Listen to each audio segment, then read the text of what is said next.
जसा तर वेगवेगळा जिहाद आपल्याला पाहायला मिळतो. मग तो जिहाद पूर्वीच्या काळामध्ये आपण ऐकायचो फक्त लव्ह जिहाद होता, नंतर लँड जिहादच्या माध्यमातून ऐकायचो, टेरर फंडिंग आपण ऐकायचो.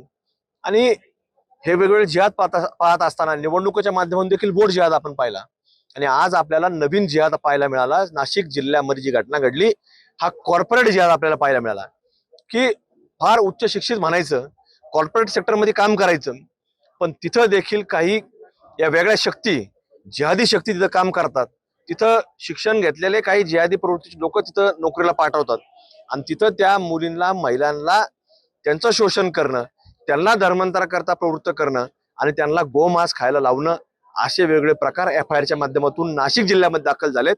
आणि महाराष्ट्र आणि देशामध्ये सर्वांनी चित्र पाहिलंय की कॉर्पोरेट जिहाद हा एक नवीन जिहाद आपल्याला आता पाहायला मिळतोय. त्यामुळं नागरिकांना, आमच्या भारतवासियांना, महाराष्ट्रातील तमाम जनतेला आम्ही हेच सांगत आलोय की हा जिहाद तुम्ही लक्षात घ्या. प्रत्येक व्यक्तीने हा जिहाद लक्षात घेतला पाहिजे, कशा प्रकारचा जिहाद आहे, आणि याच्यावरती आपण प्रत्येक व्यक्तीने बारकाईनं आपल्याला काम करण्याची आवश्यकता आहे.